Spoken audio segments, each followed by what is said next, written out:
Evangelio según San Mateo. Dice así la palabra de Dios. Por tanto os digo, no os afanéis por vuestra vida, qué habéis de comer o qué habéis de beber, ni por vuestro cuerpo, qué habéis de vestir. ¿No es la vida más que el alimento y el cuerpo más que el vestido? Mirad las aves del cielo, que no siembran, ni ciegan, ni recogen en graneros, y vuestro Padre Celestial las alimenta. ¿No valéis vosotros mucho más que ellas? ¿Y quién de vosotros podrá, por mucho que se afane, añadir a su estatura un codo? Y por el vestido, ¿por qué os afanáis?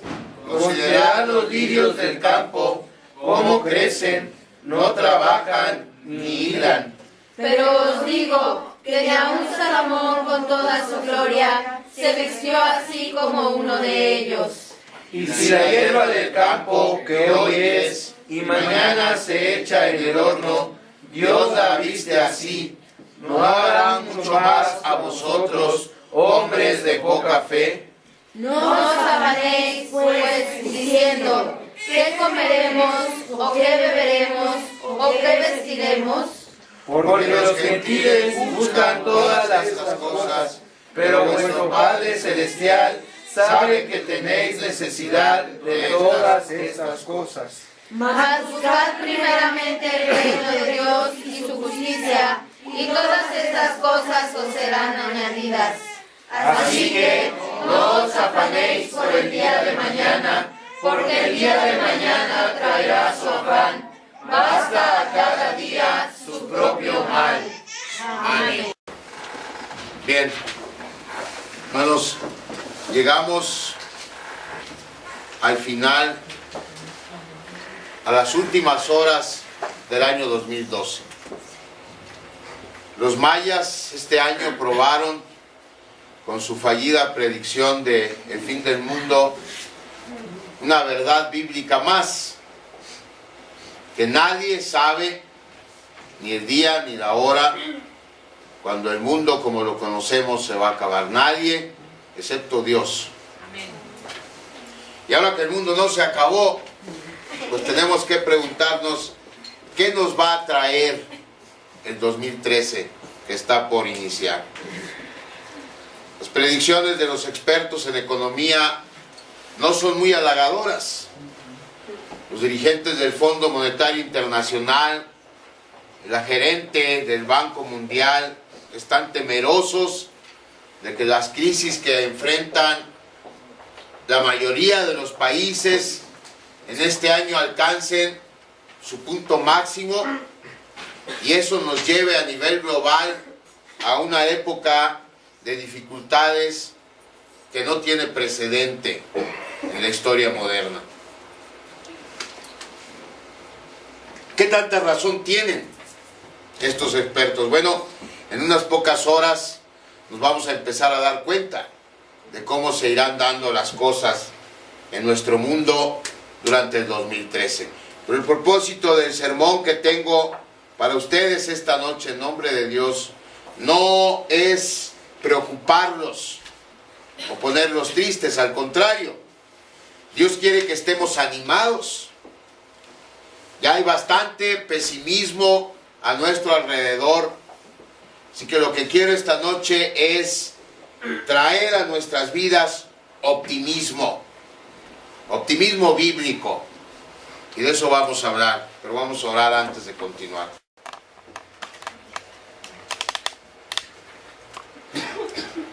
Hermano, lo que necesitamos saber acerca del próximo año se puede resumir en una pregunta.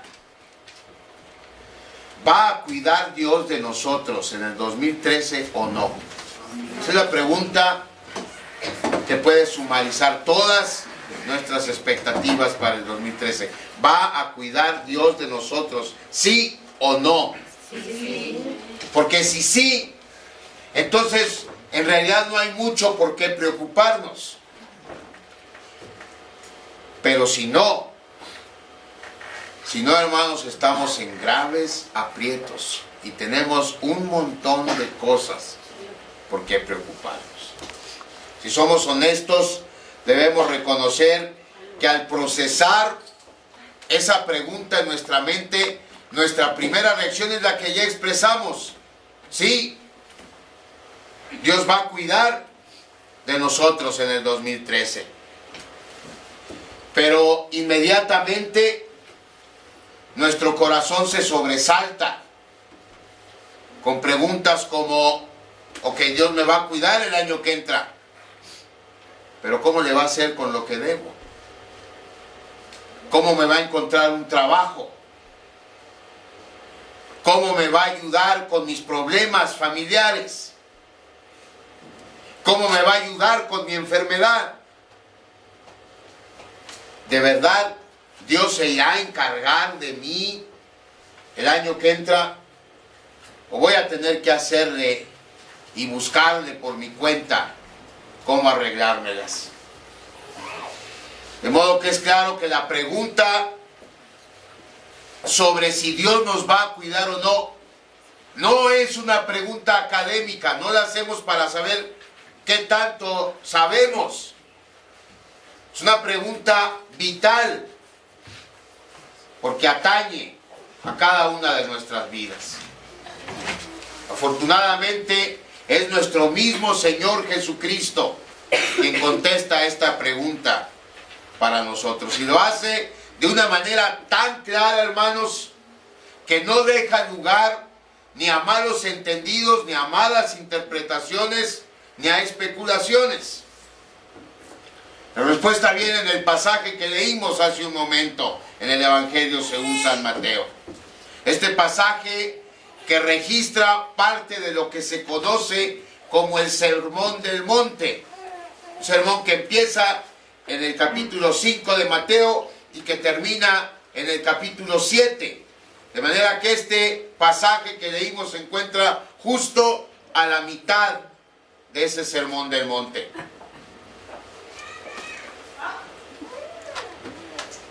Si ustedes se fijan, y quiero que lo hagan, en los 10 versículos que leímos, hay un énfasis que el Señor Jesucristo pone. Y nos vamos a poner atención en eso. Y le voy a pedir a varios de ustedes que lean los versículos que les voy a ir diciendo. Nos vamos a ir por filas. Anita, por favor, busca el versículo 25 de Mateo 6. Sí. Después le voy a pedir a Judithcita, que lea el versículo 27. Después le voy a pedir a Zaira que lea el versículo 28. Le voy a pedir a Bernardo que lea el versículo 31. ¿Sí? 25, 27, 28 y 31. Vamos a empezar y vamos a poner el resto de nosotros atención a estos versículos porque les voy a preguntar algo enseguida. ¿Ya? Sí, ya. Por tanto os digo, no os afanéis por vuestra vida, que habéis de comer o que habéis de beber, ni por vuestro cuerpo, que habéis de vestir. ¿No es la vida más que alimento y el cuerpo más que el vestido? Muy bien. El 27, ¿qué dice, Judith? ¿Quién de vosotros podrá, por mucho que se afane, añadir a su estatura un codo? Muy bien. El 28. Y por el vestido, ¿y por qué os afanéis? Considerad los lirios del campo, cómo crecen, no trabajan ni hilan. Muy bien. El 31. No os afanéis, pues, diciendo, ¿qué comeremos, o qué beberemos, o qué vestiremos? Muy bien. ¿Qué es la expresión que se repite, hermanos, en estos 4 versículos que leímos? No os afanéis. Ese es el énfasis en estos versículos. No se preocupen, dice la Nueva Versión Internacional. En estos versículos el Señor nos da esta orden. Porque fíjense, hermanos, que cuando el Señor Jesús no usa en este pasaje una pregunta retórica, el modo del verbo en que Él se refiere a sus discípulos es el modo imperativo. De manera que debemos entender esto como una orden. Y ya lo hemos dicho antes, hay una razón para esto, y es que en toda la Biblia, hermanos, como es palabra de Dios, no se nos dan sugerencias. La Biblia no nos da sugerencias, no nos da consejos, nos da órdenes, nos da instrucciones, instrucciones que debemos seguir si es que queremos que las cosas nos salgan bien. Y volviendo al pasaje, ¿qué es preocuparse? El Señor Jesús dice, no os preocupéis. ¿Pero qué es preocuparse? Una definición sencilla de esta palabra sería tener una inquietud o un temor excesivo por los asuntos de nuestra vida. Eso es preocuparse.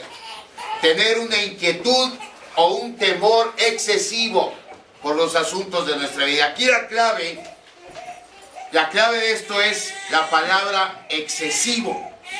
¿Sí? Esa es la clave para entender lo que es la preocupación. Porque cuando nos inquietamos por algo o tememos excesivamente algo, no podemos pensar en nada más. La preocupación es un sentimiento que nos consume y nos llena de temor. ¿Sabe qué es lo más grave de todo?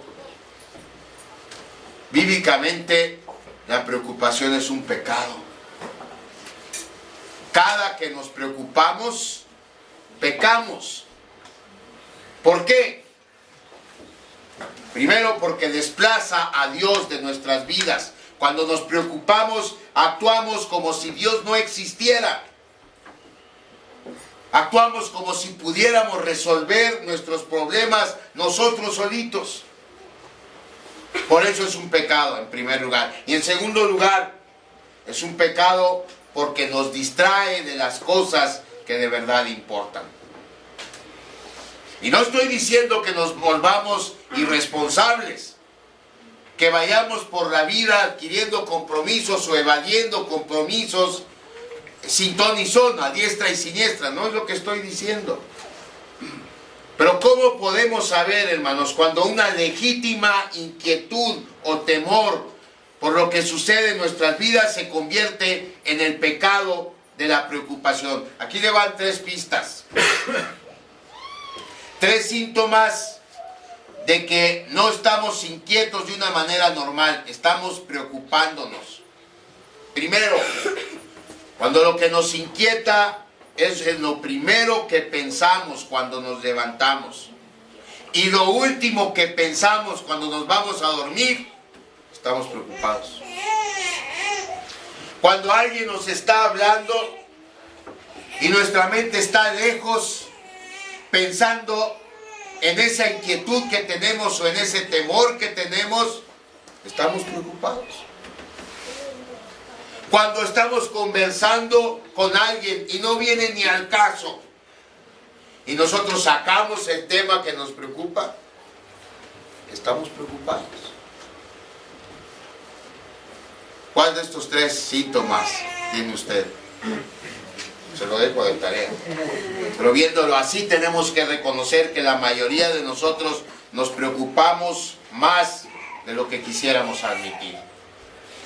Y sin embargo, nuestro Señor nos dice, no se preocupen, no estén ansiosos por los asuntos de la vida, no dejen que una legítima inquietud se convierta en una pecaminosa preocupación.